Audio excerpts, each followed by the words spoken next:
everyone, it is Sarah and welcome to episode 2 in my new apartment series where I share how local New Yorkers live. Now today we are going to be meeting with my friend Soniya who lives in Midtown. She's going to share a little bit about her life in New York. We're going to do an apartment tour and we're going to learn a little bit about the area. But before we get into her apartment, if you like this style of video, let me know by giving me a like and subscribing so I know to keep making videos like this.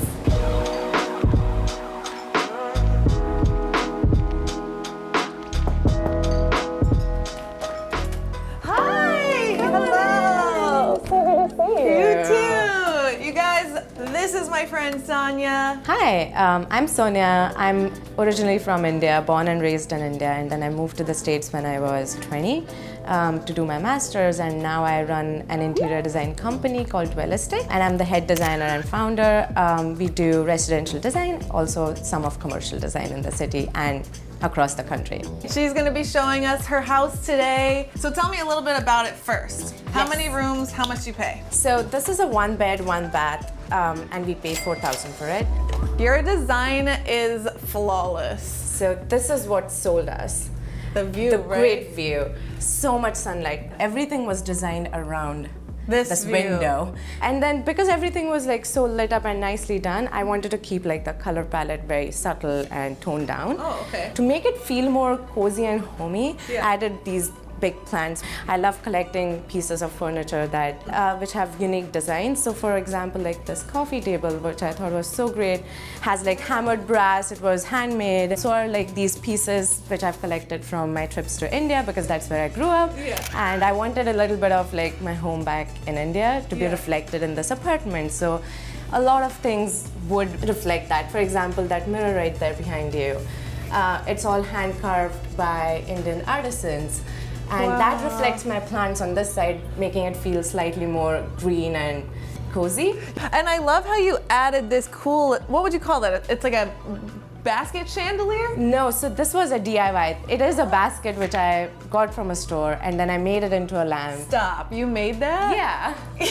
It's totally a basket, which is a lamp now. Oh my God, coming soon, your line of furniture that you Yes, designed. it is. Wow, and so you strung up those beads along I this strung too. up those beads to match the color of the shade. And then all of that is matched to this piece behind you, which is also a DIY.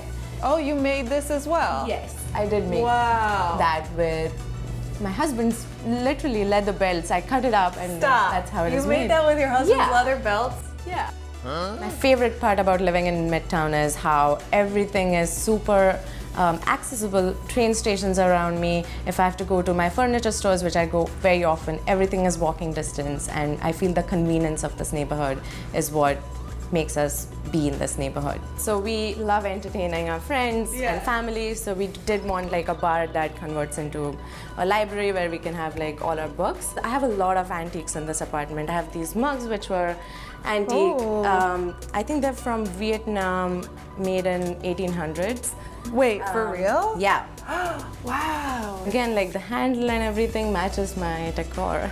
I love everything that's handmade because it makes me feel more personal with that item that was made by hands by someone from that particular country, culture. Oh, the thing I love most about this apartment is the sunlight, the window, the view. That is absolutely, for me, having sunlight in New York apartment was a no-brainer. I saw the sunlight and I was like, I'm getting this apartment. This mirror right here is reflecting all of these plants, and I didn't want to add more plants in this apartment because it's a New York apartment, everyone's busy, I don't have time to take care of it. It also is very chic looking. It looks like a picture frame. See that? But this is the bedroom. Oh my God, I love how you did the coloring here, the black wall. So as an interior designer, what was your strategy with painting only one of the walls? I wanted this wall to be like a focus wall. I wanted the sconces on each of these sides to match, kind of blend in color, like tone on tone with the wall. And then everything that's besides like those black accents, I wanted it to get highlighted. Which is why I wanted to paint this wall like a dark black. One of the things that I loved about when you designed our apartment is how you played with textures a lot. Yeah. And I see you did that again on your bed. You'll see the same theme going on here. I have like velvets, I have linen, and then I have like a little bit of woolen accents, and it just makes your bed feel like you want to get into it. And that's what I wanted, because I work from home and I didn't want my bedroom to look like rest of the house. I wanted it to be like its little oasis on its own. I did not want this to take up space like a proper with dresser and like a full-length mirror, but I still wanted a full-length mirror that doubles up as a storage for my makeup. Oh my God. So these are... I need this.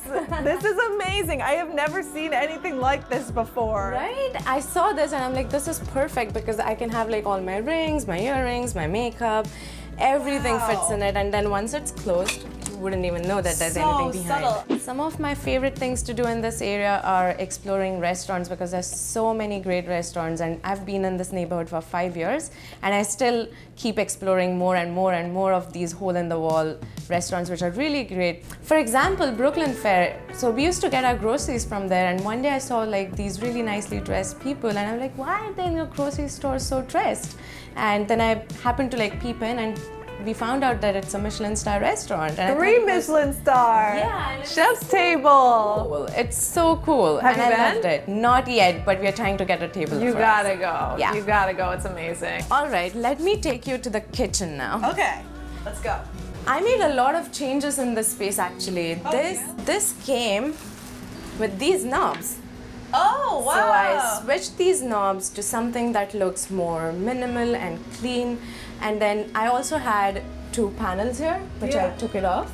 So, and made it like an open shelving. I also added a LED light underneath and the peel and stick backsplash tile. Wait, what? You added that? Yeah. Wow. And then, Sonia, that's amazing. I thought that was actually tile. right? And then when I leave this apartment, I can just peel it off and it'll be back to what it was before. Wow. Way to enhance a standard New York City kitchen to make it look like a proper home decor.